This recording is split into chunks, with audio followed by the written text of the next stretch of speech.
Kalau suami yang dapat memuaskan istri sepuas-puasnya itu adalah ketika melakukan hubungan biologis itu, saking ini nikmatnya dapat merubah yang dirasakan oleh fisik sang istrinya. Kalau sebelum melakukan hubungan biologis saat ini mungkin istri kita tuh badannya lagi agak kecapean, badannya lagi agak kelelahan. Tetapi dengan melakukan hubungan biologis itu yang dirasakan istrinya kok badannya jadi seger, jadi fresh, jadi apa ya, jadi rileks misalkan. Berarti itu hebat sang suaminya. Bahkan ketika melakukan hubungan biologis tersebut pun itu akalnya sang istri itu terbius ya. Maksudnya gimana nih teh akalnya? Ya mungkin aja pada saat ini istrinya lagi banyak pikiran mungkin ya apa aja nggak tahu lagi mikirin apa itu istrinya mungkin mikirin utang atau mikirin apa begitu ya. Ketika saking nikmatnya sampai yang difikirkan oleh istri kita itu hilang semua rasa bingung yang ada di pikiran istri kita. Bahkan saking nikmatnya sampai hatinya pun lupa akan pikiran-pikiran tersebut yang berkendala saking bahagianya, saking enjoy, saking menikmatinya. Masya Allah ya. Baik ya, Teteh sedikit lagi bacakan aja dulu referensinya ya. Nanti agak sedikit diterangkan. Wal mar'atu dzakiyatu. Nah, sekarang sebaliknya. Kalau istri yang pintar menyenangkan suaminya tuh istri yang seperti bagaimana? Kalau istri yang pintar itu adalah Allah. Jadi Teteh pengen senyum dulu ya. Ini asas kesindir ini Teteh sendiri. Allati ta'rifu adalah istri yang tahu kaifa tugharri zaujaha, bagaimana sih cara merayu. Berarti ini ternyata suami itu senang kepada istri yang pintar merayu ya. Wa kaifa tanalu i'jabahu, apa ini, wa kaifa tanalu i'jabahu, dan istri ini yang bisa memberikan kejutan. Wa fi yadiha aslihatuhu qatilah. Jadi jadi sementara di tangan istri itu banyak sekali senjata yang mematikan. Aduh, Masya Allah bahasanya ya. Faha, maka perhatikanlah wahai sang istri, hiyatahiyatun qadirah. Istri itu seolah-olah seperti juru masak yang berkuasa, yang ahli si koki ini ya. Sumahiyya malakatun ala firasyin naum, dan istri itu ibaratkan ratu di ranjangnya. Wa muhdi'uz zaujiyah, dan istri yang pintar merayu sang suaminya. Ternyata itu ya. Oh, ternyata begitu ya wahai para suami. Kalau yang diinginkan oleh istri Anda, maksudnya istri yang pintar tuh seperti itu. Jadi barusan dikatakan kalau seorang istri mah diibaratkan seperti koki. Kalau koki kan berarti itu yang pintar sekali memasak ya. Sehingga ketika si sang koki memasak, membuat suatu masakan, kemudian dihidangkan di piring, maka kita yang mau menyicip makanan tersebut ketika belum dimakan, makanan itu belum kita makan. Tetapi itu si makanan itu Masya Allah terlihatnya begitu sangat lezat sekali, menggiur. Menggiur apa? Sehingga menggoda akan lidah kita. Ingin segera mengicip, ingin segera makan. Ini belum dimakan aja tuh, teksturnya aja terlihatnya itu udah sangat menggiurkan, menggugah selera. Nah, itulah adalah istri yang pintar ketika sang suami melihat istrinya belum melakukan hubungan biologis, tetapi sudah memicu kepada sang suaminya, Masya Allah, ini istriku, misalkan gitu ya. Sangat menggoda sekali, terlihat sampai lezat ini sekali makanan. Sehingga kan sudah tak kuat, kita ingin mengicip makanan tersebut karena penampilannya. Ya, dari penampilannya dulu, berarti seorang wataknya suami suka akan penampilan istrinya. Penampilan yang bagaimana? Ya tanya aja suaminya, sukanya penampilan yang seperti bagaimana. Mungkin berbeda-beda ya setiap suami. Nah, sehingga ketika diicip itu makanannya, Masya Allah, ini ya kata penikmat makanan tersebut, aduh Koki, ini ternyata masakanmu begitu nikmat sekali setelah aku icipi. Sehingga ini Koki menjadi kunci utamanya. Artinya koki itu tadi siapa? Kita sebagai istri menjadi kunci utamanya bagaimana kita paham triknya untuk membahagiakan suami kita. Jadi sedikit dulu kita bicara secara batin ya, gitu. Sebetulnya kalau ingin mendapatkan kebahagiaan bukan hanya berbicara fisik, bukan hanya berbicara secara lahir, tentu kita juga di dalam rumah tangga itu ingin mendapatkan kebahagiaan secara batiniah kita. Maka itu yang pertama harus ada didasari dulu hati kita, pikiran kita berpikir, hati kita merasa, kita sebagai seorang istri, bagaimana ya caranya aku ingin membahagiakan suamiku.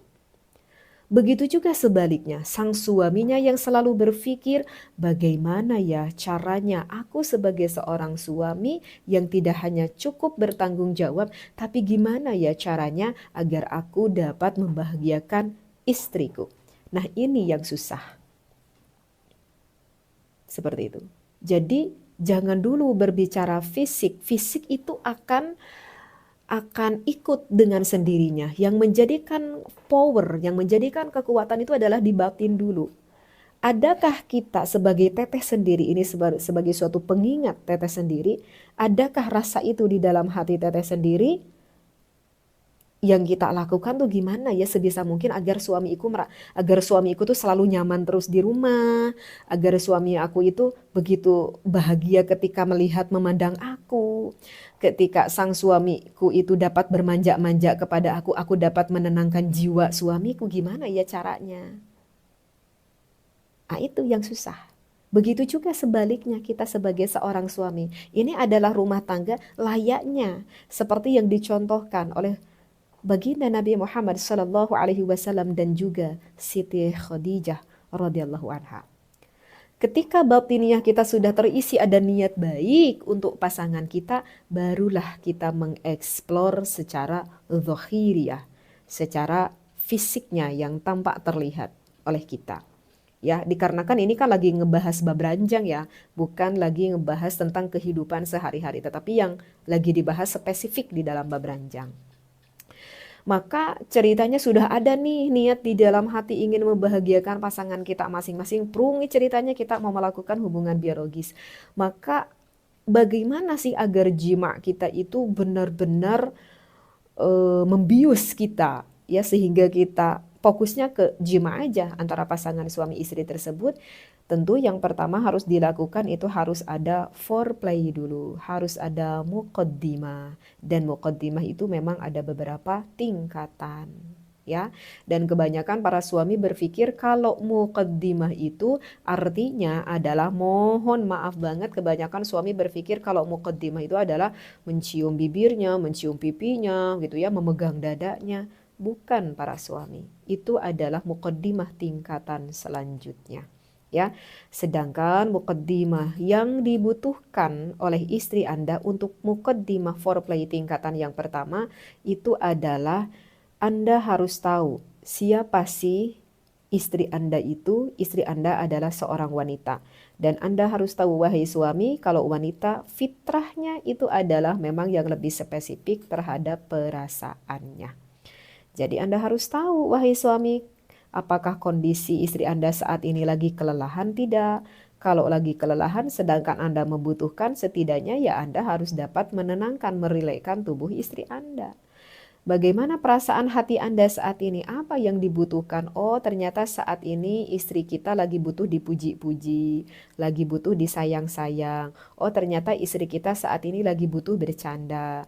Oh, ingin terlihat begitu rileks. Pahami dulu perasaan istrinya, senangkan dulu perasaan istrinya, nyamankan dulu perasaan istrinya. Kalau hati sang istrinya sudah kena oleh sang suaminya kepada hati istrinya, maka sang istri insya Allah wahai suami akan memberikan yang plus plus plus, bahkan memberikan yang terbaik untuk suaminya. Jadi ya begitulah suami. Kenapa kebanyakan suami tidak paham? Karena kebanyakan suami berpikir kalau istri adalah seperti kita. Maksudnya kebanyakan suami berpikir ya kalau kita kan lebih spesifik kepada logika menganggap istri kita tuh sama seperti kita. Nah ini wahai para suami, kalau Anda benar-benar ingin memuaskan istri kita. Barulah setelah itu wahai sang suami ke muqaddimah tingkatan keduanya. Mukaddimah yang selanjutnya baru silahkan sang suami sekarang dapat mengeksplor kepada area-area sensitif sang istrinya. Maka tadi jawabannya siapa yang tahu itu adalah Anda sendiri wahai suami dan juga istri Anda ya. Sehingga tanya aja istri Anda, wahai istriku, kalau disentuh ini suka tidak? Aku cara menyentuhnya bagaimana? Tanyakan saja ya. Nanti setelah beres atau sebelumnya di waktu-waktu senggang. Nah, kalau misalkan yang diinginkan suami, istri yang pintar itu adalah yang bagaimana? Ya tadi, istri itu yang seperti ibarat koki. Ibarat koki yang pintar memasak, yang punya penampilan. Karena kalau laki-laki ya memang begitulah. Sama, laki-laki juga itu butuh kenyamanan. Kalau diibarat seperti ini. Maaf sekali ya, ini bagi para jamaah yang mendengarkan, sekali lagi mohon maaf sekali kalau obrolan ini agak kurang sopan. Kalau diibaratkan seperti ini, misalkan ada seorang laki-laki yang lemah imannya, kemudian suka jajan, maaf ya, yang suka jajan, mungkin sudah paham di sini ya, yang suka jajan. Yang suka jajan kemudian mendatangi seorang wanita. Tentu wanita ini adalah wanita yang saat ini tuh lagi nakal-nakalnya. Nah, kemudian biasanya nanti setelah beres itu sang suami akan memberikan, sang laki-laki maksudnya akan memberikan upah atau berupa uang atau materi apalah kepada wanita nakal tersebut. Apakah kalian ketahui apa yang dilakukan oleh wanita nakal tersebut? Mungkin pada saat ini laki-laki tersebut itu selain dari lagi lemah imannya, intinya mungkin lagi galau-galaunya, mungkin saja lagi stres pikirannya gitu ya. Ketika mendatangi wanita nakal tersebut, coba sangat menarik sekali wanita tersebut. Wanita tersebut dengan pakaian yang begitu sangat menggiurkan, yang dapat merangsang akan syahwat sang suaminya dengan pakaian yang begitu seksinya. Kemudian ketika menghampiri laki-laki tersebut, apakah wanita nakal tersebut akan bertutur kata yang buruk? Tidak. Tidak akan bertutur kata yang buruk. Bertutur kata yang begitu manis, yang begitu menggoda, yang dapat meningkatkan syahwatnya laki-laki tersebut. Sehingga sang laki-laki tersebut merasa nyaman. Ya, ketika ngobrol aja aku sudah merasa nyaman dengan wanita nakal ini. Ketika melihat dirinya aku udah merasa tertarik melihat wanita ini. Dan ketika bermain dengan dia, dia itu begitu sangat lincah sekali bagaimana tahu caranya untuk mengendalikan aku. Kurang lebihlah seperti itu ya wahai para istri. Maka ketika suami kita itu lagi pusing, lagi stres, lagi bingung di pekerjaannya, kemudian membutuhkan kepada sang istrinya, lah sang istrinya bukannya dandan yang menarik, bukannya bertutur kata yang manis, bukannya bermanja-manja, ini malah tutur katanya aja yang tidak mengenakan. Seperti itu. Ya, itu mohon ditafakuri aja. Dan meskipun memang kondisi itu tidak akan sama terus, tetapi setidaknya kita paham lah gitu apa sih yang diinginkan oleh suami kita. Seperti itu. Kalau misalkan kondisi kita memungkinkan, kita ada waktu, suami kita tahu membutuhkan kita, ya kita agak sedikit cium-cium dulu badan kita ke kamar mandi dulu sedikit, bersihkan dulu area-area yang kalau kita cium agak aromanya kurang enak. Kalau ada waktu, suami kita misalkan senang melihat kita sedikit menggunakan lipstik, ya apa susahnya sedikit menggunakan lipstik. Kemudian kita yang merayu menggoda dengan tutur-tutur kata yang dapat merangsang sang suaminya. Kenapa tidak hal itu?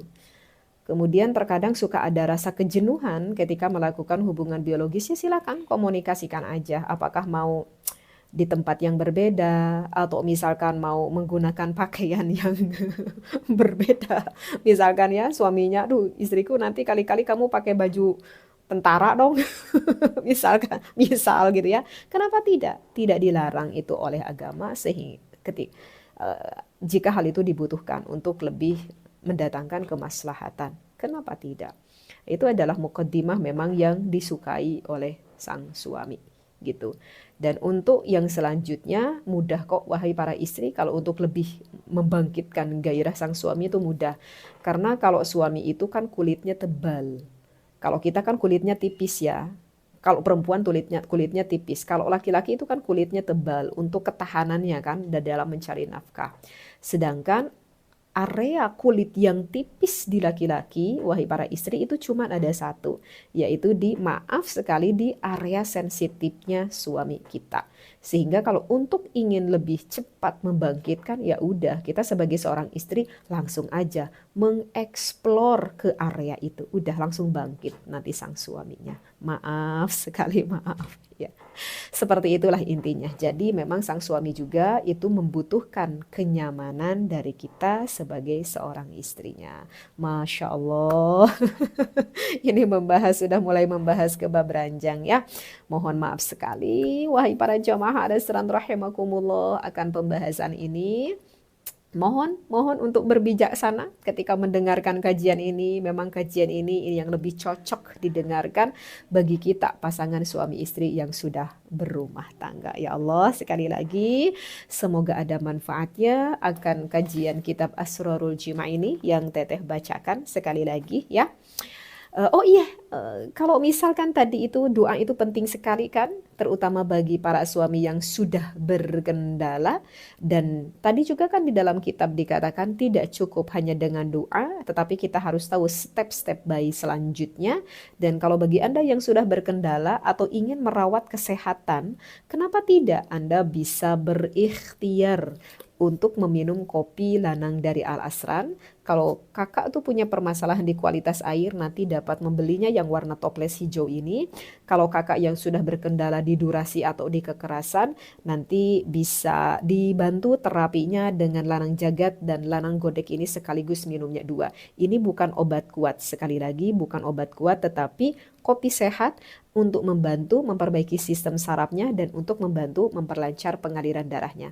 Tapi kalau kakak tidak punya kendala ketika ibadah, masih asik-asik aja, hanya sebatas ingin meningkat kualitas ibadah, nanti dapat membeli yang lanang godeknya ya. Silahkan, ini bisa dibeli ya, mau di TikTok ada, di Shopee, Lazada, di Tokopedia pun ada. Nama tokonya Al Asran Official ya, atau nomor WA-nya di 0895 0719 4267. Sekali lagi, ini adalah kopi sehat. Karena tanpa bahan kimia obati, tanpa bahan kimia sintetik, bahkan pengawet makanan pun Teteh tidak berani memasukkan, masalahnya takut ada resiko efek samping. Sekali lagi, wallahu a'lam wallahu muwafiq ila aqwamit thoriq. Wassalamualaikum warahmatullahi wabarakatuh.